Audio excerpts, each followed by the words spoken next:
Hello friends. तो Bihar DElEd के जितने भी लोग तैयारी कर रहे हैं, आप सभी को बता दें कि 11 बज चुके हैं और आज की इस क्लास में हम लोग हिंदी का मोस्ट इम्पॉर्टेंट क्वेश्चन पढ़ने वाले हैं। और मैं बता दूं फ्रेंड्स, जिस लेवल का क्वेश्चन आपके एग्जाम में आता है, जिस लेवल का क्वेश्चन डीएलएड में पूछा जाता है, वैसे ही लेवल के क्वेश्चन को हम लोग आज की इस वीडियो में पढ़ेंगे। कहने का मतलब है, अगर आप इस क्लास को देखते हैं तो आपको समझ में आ जाएगा कि क्वेश्चन जो है किस लेवल का आता है डीएलएड के एग्जाम में। ठीक है, बहुत हार्ड क्वेश्चन नहीं आता है और ना ही बहुत आसान क्वेश्चन आता है, मीडियम लेवल का क्वेश्चन आता है फ्रेंड्स। और वैसे ही क्वेश्चन आज के इस वीडियो में आपके लिए लेकर आए हैं। ठीक है, चलिए क्लास को हम लोग स्टार्ट करते हैं और जितना भी क्वेश्चन का आंसर आपको याद है कमेंट करते रहिएगा। चलिए, आज का पहला क्वेश्चन कर रहा है जी यहाँ पे, निम्नलिखित में से कौन सा स्वर कंठ तलव्य है। ठीक है, यहाँ पे कंठ तलव्य की बात हो रहा है। कौन सा स्वर जो है वो कंठ तलव्य है, ई, आ, ओ या फिर ए। सही जवाब क्या होगा, बताइए क्या होगा आंसर इसका। कंठ तलव्य बता दो फ्रेंड्स, इस सभी में आंसर हो जाएगा ऑप्शन नंबर डी। ए जो होता है वो कंठ तलव्य स्वर है फ्रेंड्स, ऑप्शन नंबर डी इसका सही जवाब हो जाएगा। ठीक है, आगे चलते हैं हम लोग। दूसरा नंबर क्वेश्चन है, अल्प प्राण वर्ण की संख्या कितनी है। बहुत एग्जाम में ये क्वेश्चन पूछा गया है और आपके एग्जाम में भी ये क्वेश्चन पूछा जाएगा। ठीक है, बहुत इंपॉर्टेंट क्वेश्चन ये वाला। अल्प प्राण वर्ण की संख्या कितना होता है, 11, 19, 30 या फिर 33। अल्प प्राण वर्ण की संख्या कितनी होती है फ्रेंड्स, आप सभी को बता दें इसका सही जवाब हो जाएगा अल्प प्राण वर्ण की संख्या होता है 30, ऑप्शन नंबर सी इसका सही आंसर हो जाएगा। अगले क्वेश्चन की ओर चलते हैं। चौथा नंबर क्वेश्चन है, जहां वाक्य की गति अंतिम रूप ले ले। ठीक है, जहां वाक्य की गति अंतिम रूप ले ले, विचार के तार टूट जाए, वहां किस चिन्ह का प्रयोग किया जाता है, योजक, अल्प विराम, उद्धरण चिन्ह या फिर पूर्ण विराम। तीसरा का सही जवाब क्या होगा जी, तो सही जवाब हो जाएगा जहां वाक्य की गति अंतिम रूप ले ले और विचार के तार टूट जाए, वहां पे पूर्ण विराम लगाया जाता है फ्रेंड्स। तीसरा का डी हो जाएगा। ठीक है, चलिए आगे चलते हैं।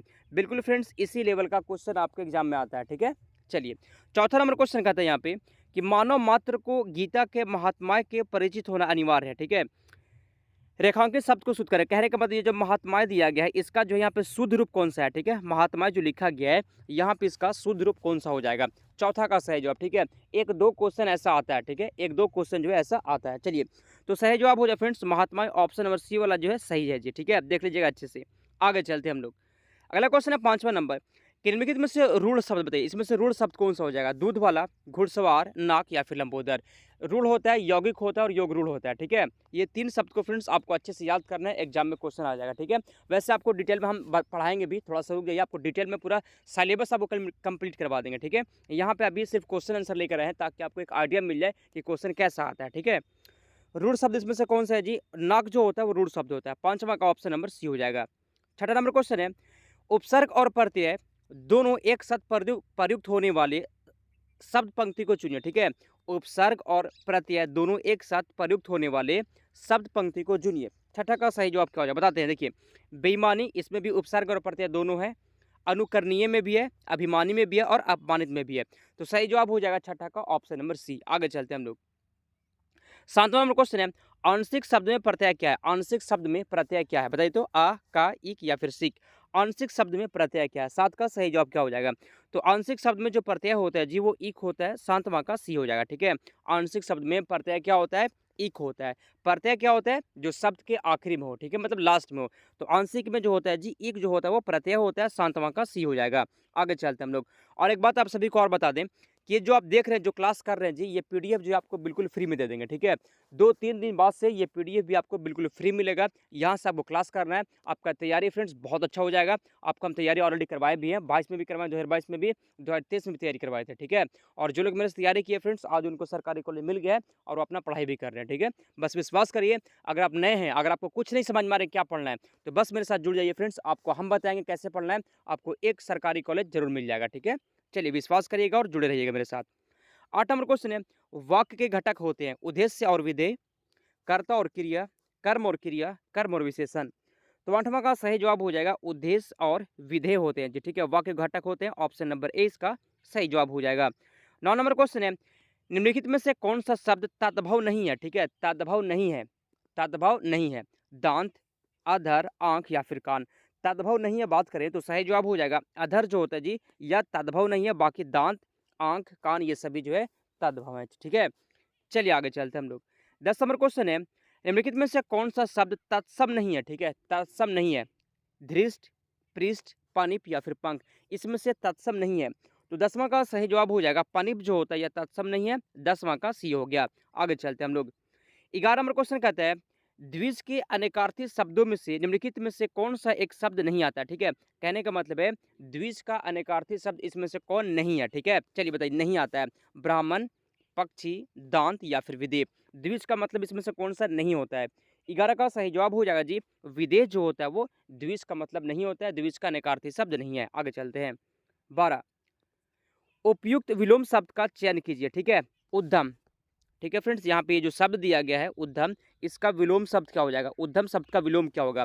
प्रवीण, आलस्य, नीरज या फिर निरीप। उद्यम का विलोम शब्द क्या होता है। 12 का सही जवाब कमेंट करिए, ठीक है। 12 का सही जवाब क्या होगा जी। तो सही जवाब हो जाएगा इसका, याद रखिए आलस्य इसका सही जवाब है, 12 का बी हो गया, ठीक है। अगले क्वेश्चन की ओर चलते हैं हम लोग। 13 नंबर क्वेश्चन है ऐसा का पर्यायवाची शब्द क्या होता है। ऐसा का पर्यायवाची है इच्छा, प्यार, लोभ या फिर लालच। तो 13 का सही जवाब हो जाएगा ऐसा का जो पर्यायवाची शब्द होता है जी, याद रखिएगा सही जवाब हो जाएगा इच्छा होता है, ठीक है। ऐसा का पर्यायवाची शब्द जो होता है वो इच्छा होता है। आगे चलते हैं। 14 नंबर क्वेश्चन है अलंकेश का पर्यायवाची है। अलंकेश का पर्यायवाची बताइए। अलंकेश का पर्यायवाची होता है बादल, कल्पवृक्ष, कुबेर या फिर चपला। अलंकेश का पर्यायवाची क्या होता है। अलंकेश का पर्यायवाची बताइए। तो सही जवाब हो जाएगा जी अलंकेश का जो पर्यायवाची होता है वो कुबेर होता है, ठीक है। 14 का ऑप्शन नंबर सी हो जाएगा। देखिए हम बताते हैं पर्यायवाची शब्द बहुत होता है, विलोम शब्द भी बहुत सारा होता है, अनेक शब्दों के लिए एक शब्द। ऐसे जो शब्द होते हैं फ्रेंड्स इसमें बहुत सारे, आप सब नहीं पढ़ सकते हैं, आपके पास उतना टाइम भी नहीं है और आप पढ़ भी नहीं पाएंगे। तो पढ़ना वही है जो एग्जाम में पूछा जाता है, पढ़ना वही है जो आपके जो प्रीवियस ईयर के अनुसार पढ़ना, ठीक है। जैसा लेवल का क्वेश्चन आता है वैसे ही लेवल के क्वेश्चन को हम लोग पढ़ लेंगे, ठीक है, समझे। बहुत हार्ड क्वेश्चन नहीं पढ़ना है, समझे। तो वही या बहुत ज़्यादा भी नहीं पढ़ना, आपको पढ़ना वही है जो आपके लिए सही हो, जो आपके एग्जाम के लिए सही हो, ठीक है। चलिए आगे बढ़ते हम लोग। विश्वास करिएगा फ्रेंड्स आपको एक सरकारी कॉलेज मिल जाएगा यहाँ से। टाइम को नोट कर लीजिए, अभी 11 बजे होता है हिंदी, शाम में 7:30 बजे होगा आपका साइंस, उसके बाद तुरंत बाद 8 बजे हो जाएगा आपका जीके क्लास, ठीक है। यह 3 टाइम अभी आपको क्लास करवा रहे हैं। चलिए आगे चलते हैं हम लोग। 15 वचन की दृष्टि से कौन सा जोड़ा सही नहीं है। वचन की दृष्टि से कौन सा जोड़ा जो है वो सही नहीं है। लता के लताएं, घोड़ा के घोड़े, किताब के किताबें, सखी की सखियां। वचन की दृष्टि से कौन सा जोड़ा सही नहीं है। तो सही जवाब हो जाएगा सखी का सखियां जो होता है ये सही नहीं है, 15 का डी हो जाएगा। आगे चलते हैं हम लोग। 16 वाक्यांश के लिए दिए गए विकल्पों में से प्रयुक्त शब्द का चयन कीजिए। विशिष्ट अवसर पर विशिष्ट लोगों के समक्ष दिया गया विद्वतापूर्ण भाषण, यहाँ से पढ़िएगा। विशिष्ट अवसर पर विशिष्ट लोगों के लिए विशिष्ट लोगों के समक्ष दिया गया विद्वतापूर्ण भाषण क्या कहलाता है। 16 का सही जवाब हो जाएगा फ्रेंड्स अभिभाषण कहलाता है, 16 का बी हो जाएगा, ठीक है। ये क्या कहलाता है तो अभिभाषण कहलाता है। आगे चलते हम लोग। 17 जिसका मन व ध्यान दूसरी तरफ हो, ठीक है। जिसका मन व ध्यान दूसरी तरफ हो उसके लिए एक शब्द क्या होता है। जिसका मन और ध्यान दोनों जो हो किसकी तरफ हो, दूसरी तरफ हो, उसके लिए एक शब्द क्या होगा। मनन, बेध्यान, मनवा या फिर अन्य मनसक। तो 17 का सही जवाब हो जाएगा अन्य मनसक होता है जी, 17 का डी हो गया। आगे चलते हम लोग। 18 नंबर क्वेश्चन कहता है कि तरीन तनुजा तट तमाल तरुवर बाहु छाए झुके कुल सोच जल परमन हित मनुए सुहाए। उपयुक्त पंक्तियों में अलंकार कौन सा है। डीएलएड में सबसे ज़्यादा पूछे जाने वाला जो चैप्टर होता है फ्रेंड्स अलंकार है। अलंकार से बहुत ज़्यादा क्वेश्चन आपके एग्जाम में आता है, ठीक है। तो अलंकार को कैसे समझना, अलंकार ज़्यादा आसान नहीं है, ठीक है। अलंकार जल्दी समझ में भी नहीं आता है, तो इसको कैसे समझना है, कैसे आप समझ पाएंगे, कैसे आप सही कर पाएंगे, इसके लिए स्पेशल क्लास आपको देंगे। फिलहाल इसका आंसर आपको बताते हैं, ठीक है। इसका फ्रेंड्स वृत्त्यानुप्रास होता है, ठीक है। ये जो है वृत्त्यानुप्रास है। चलिए आगे चलते हैं हम लोग। आपको खुद समझ में आ जाएगा कि क्या होता है, कैसे छांटना है इसको। क्लास इस पर लेकर आएंगे तब आपको समझ में आएगा। चलिए आगे चलते हैं। 19 जिस समास का पहला पद प्रधान हो उसे कौन सा समास कहते हैं। जिस समास का पूर्व पद या पहला पद प्रधान होता है, जिस समास का पहला पद प्रधान होता है उसे अव्ययी भाव समास कहते हैं, ठीक है। जिस समास का पहला पद प्रधान हो उसे अव्ययी भाव समास कहते हैं। 20 नंबर क्वेश्चन है कि भरत मुनि के रस सूत्र में निम्नलिखित में से किसका उल्लेख नहीं है। भरत मुनि के रस सूत्र में निम्नलिखित में से किसका उल्लेख नहीं है। अस्थाई भाव, शांत, अनुभाव, व्याभिचारी भाव। चलिए 20 का सही जवाब हो जाए फ्रेंड्स, याद रखिए अस्थाई भाव जो है इसका उल्लेख नहीं है भरत मुनि के रस सूत्र में, ठीक है। ऑप्शन नंबर ए हो गया। आगे चलते हम लोग। 21 अपी छते का सही संधि विच्छेद क्या होता है। अपी छते का सही संधि विच्छेद क्या होता है।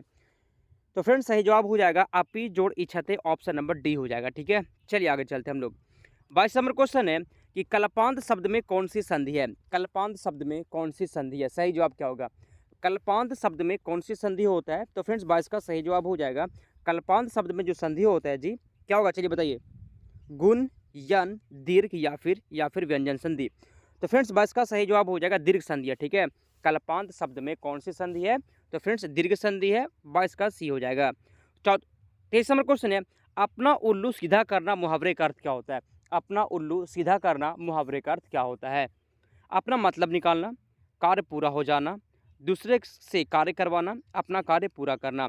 अपना उल्लू सीधा करने का मतलब होता है अपना मतलब निकालना, ऑप्शन नंबर ए हो गया। ठीक है, चलिए आगे चलते हैं हम लोग। 24 नंबर क्वेश्चन कहता है कि शब्द युग्म के सही, रुकिए, हाँ 24 नंबर क्वेश्चन है शब्द युग्म के सही अर्थ भेद का चयन कीजिए। अम्बुज का अम्बुद होता है। ठीक है, तो कमल का बादल, जल का कमल, समुद्र का कमल या फिर बादल का समुद्र। आंसर इसका क्या होगा? चलिए कमेंट करिए 24 का। तो सही जवाब फ्रेंड्स कमल का बादल इसका सही जवाब हो गया। ठीक है, चलिए आगे चलते हैं हम लोग। 25 बोध शब्द का समानार्थी शब्द कौन सा होता है? बोध का समानार्थी शब्द कौन सा होता है? बोध का समानार्थी शब्द कौन सा होता है? बोझ, अनुभूति, शांत या फिर विस्मृति। तो 25 का सही जवाब हो जाएगा फ्रेंड्स, याद रखिए बोध का जो समानार्थी शब्द होता है वो अनुभूति होता है। 25 का बी हो गया। 26 नंबर क्वेश्चन है कि राजा भिक्षु को दान देता है। राजा जो है भिक्षु को दान देता है, वाक्यांश में कौन सा कारक है? कारक से भी 1-2 क्वेश्चन चांस से आपका आने का। ठीक है, चलिए कारक से, कारक बहुत इंपॉर्टेंट चैप्टर है, इसको भी आपको पढ़ाएंगे हम लोग। चलिए राजा जो है, राजा भिक्षु को दान देता है, वाक्य में कौन सा कारक है? तो 26 का सही जवाब हो जाएगा फ्रेंड्स, याद रखिए संप्रदान कारक होता है। ठीक है, संप्रदान कारक है। 27 नंबर क्वेश्चन है निम्नलिखित जोड़ों में से उत्तम पुरुष वाले जोड़ों को पहचानिए। उत्तम पुरुष वाला जोड़ा, मैं, हम, तू, तुम, वह, वे, इसमें से, इससे या फिर इन्हें। उत्तम पुरुष वाला जोड़ा। ठीक है, इसमें उत्तम पुरुष वाला जोड़ा कौन सा हो जाएगा जी? तो याद रखिएगा मैं और हम जो होता है यह उत्तम पुरुष होता है। 27 का ए हो गया। 28 नंबर क्वेश्चन है शुद्ध वाक्य का चयन कीजिए। शुद्ध वाक्य का चयन कीजिए, आंसर क्या होगा इसका? शुद्ध वाक्य का चयन कीजिए, तो सही जवाब हो जाएगा जो धन का भूखा है वह साधु नहीं है। यह शुद्ध वाक्य फ्रेंड्स। ऐसा भी क्वेश्चन आएगा कि शुद्ध वहाँ पे वाक्य दिया रहेगा, आपको शुद्ध वाक्य को चुनना है। ठीक है, ऐसा क्वेश्चन आता है। चलिए 29 नंबर क्वेश्चन है जिनमें से शुद्ध वाक्य को चुनना है। ये जो ऑप्शन दिया गया इसमें से कौन सा ऑप्शन जो है सही है? इसमें से शुद्ध कौन सा ऑप्शन है? बताइए क्या होगा सही जो इसका? कश्मीर में कई दर्शनीय स्थल देखने योग्य हैं। कई दर्शनीय स्थल कश्मीर में देखने योग्य हैं। देखने योग्य हैं कश्मीर में कई दर्शनीय स्थल, या फिर कश्मीर में कई दर्शनीय स्थल है। इसमें से शुद्ध कौन सा हो जाएगा जी? तो सही जवाब है ऑप्शन नंबर डी, कश्मीर में कई दर्शनीय स्थल है। 29 का डी हो गया। 30 नंबर क्वेश्चन है छंद का सबसे पहले उल्लेख कहाँ मिलता है? छंद का सर्वप्रथम उल्लेख कहाँ मिलता है? ऋग्वेद में, यजुर्वेद, सामवेद या फिर उपनिषद में? सही जवाब है जी ऋग्वेद में मिलता है। ठीक है, छंद का सबसे पहला उल्लेख जो मिलता है वो ऋग्वेद में मिलता है। 31 निम्नलिखित में से कौन सा वाक्य वर्तमान काल का है? मानव पढ़ता है, मोहन गया, सीता सो रही थी, वह जाएगा। निम्नलिखित में से कौन सा वाक्य वर्तमान काल का है? आंसर क्या होगा इसका? इसमें से कौन सा वाक्य वर्तमान काल का होता है? तो सही जवाब हो जाएगा मोहन पढ़ता है, यह जो होता है जी वर्तमान काल का होता है। 32 नंबर क्वेश्चन है नेता का स्त्रीलिंग रूप दिए गए विकल्पों में से कौन सा है? नेता का स्त्रीलिंग रूप, तो नेता का जो स्त्रीलिंग रूप होता है वो नेत्री होता है। ऑप्शन नंबर बी हो जाएगा। ठीक है, ऑप्शन नंबर बी हो जाएगा। चलिए आगे चलते हैं हम लोग। अभी जो है फ्रेंड्स ये हिंदी का क्लास है, शाम में 7:30 बजे आपका साइंस का क्लास चलेगा, फिर 8 बजे उसके तुरंत बाद जीके का क्लास चलेगा। ठीक है, और आप सभी को बता दें फ्रेंड्स, अगर आप बिल्कुल भी पैसा खर्च नहीं करना, मतलब क्या मेरा कहने का मतलब है कि पेड कोर्स लेना है तो ले लीजिए, लेकिन आपको अगर फ्री में पढ़ना है और बहुत अच्छा पढ़ना है तो मेरे चैनल के साथ जुड़ जाइएगा। ठीक है, विश्वास करिए फ्रेंड्स, आपका तैयारी यहाँ पे बहुत अच्छा हो जाएगा और हम बहुत ज़्यादा चीज़ नहीं पढ़ाएंगे आपको, जो आपके लिए सही हो, जो सटीक चीज़ पढ़ाएंगे आपको। ठीक है, जो आपके डायरेक्ट एग्जाम में पूछा जाता है वही क्वेश्चन पढ़ाएंगे हम। चलिए 33 नंबर क्वेश्चन की ओर आते हैं। इनमें में से पुलिंग को पहचानना, आपको पुलिंग को पहचानिए। खटमल, जनवरी, मई या फिर पृथ्वी। इसमें से पुलिंग कौन सा हो जाएगा? तो क्या हो जाएगा बताइए? 33 का खटमल जो होता है जी ये पुलिंग है। ठीक है, खटमल आपका पुलिंग हो गया। 34 नंबर क्वेश्चन है निम्नलिखित में से कौन सी व्याकरण और वर्तनी में शुद्ध भाषा कहलाती है? निम्नलिखित में से कौन सी व्याकरण और वर्तनी में शुद्ध भाषा कहलाती है? तो सही जवाब हो जाएगा मानक भाषा जो होता है व्याकरण में, ठीक है, शुद्ध भाषा कहलाती है। 35 नंबर क्वेश्चन है विश्व में हिंदी भाषा को ... स्थान प्राप्त है। तो विश्व में हिंदी भाषा को याद रखें फ्रेंड्स तीसरा स्थान प्राप्त है। ठीक है, 35 का सी हो गया। अगले क्वेश्चन की ओर चलते हैं। कुछ आपको हम होमवर्क देंगे। ठीक है, होमवर्क का आंसर कहाँ बताना है, तो क्लास खत्म हो जाने के बाद आपको कमेंट करना है जी। चलिए, क्वेश्चन कहता है निम्नलिखित में से किस विकल्प में सभी शब्द भाववाचक संज्ञक है। ये क्वेश्चन आपके लिए होमवर्क हो गया। ठीक है, स्क्रीनशॉट करिए जल्दी से, इसको स्क्रीनशॉट करिए मोबाइल में और कमेंट करिएगा। तो क्वेश्चन नंबर के साथ ABCD लिख दीजिएगा। ठीक है, जो लोग कमेंट करेंगे उनका कल के क्लास में नाम लिया जाएगा। एक क्वेश्चन आपके लिए होमवर्क हो गया, इसमें से आपका भाववाचक समूह किस ऑप्शन में है वो आपको बताना है। ठीक है, 37 नंबर क्वेश्चन है, बिनु पग चले सुते बिनु काना, इसमें कौन सा अलंकार है। अलंकार का शायद अब नहीं बता पाएंगे तो हम आपको बताते हैं फ्रेंड्स, यह सो है या जो आंसर हो जाएगा इसका असंगति अलंकार का है। 38 नंबर क्वेश्चन है, रातों रात में कौन सा समास होता है। रातों रात में कौन सा समास है, ये क्वेश्चन आपके लिए होमवर्क हो गया। ठीक है, आगे चलते हैं हम लोग। 39 नंबर क्वेश्चन है, मेरे तो गिरधर गोपाल दूसरो ना कोई जाके सिर मोर मुकुट मेरे पति सोई, इसमें से कौन सा अलंकार है। तो इसमें से अलंकार जो होता है जी श्रृंगार अलंकार है। और आज की क्लास का लास्ट क्वेश्चन होगा आपके लिए कि प्रेमचंद सामंत मुंशी पुस्तक के लेखक कौन है। ये क्वेश्चन भी आपके लिए होमवर्क हो गया। इसका आंसर जो बताना है फ्रेंड्स आपको कमेंट करके बताना है। ठीक है, तो क्लास कैसा लगा है कमेंट कर दीजिएगा फ्रेंड्स, ताकि हमको भी पता चल पाए कि आपको क्लास कैसा लग रहा है। ठीक है, चलिए समाप्त करते हैं हम लोग, मिलते हैं शाम में 7:30 बजे।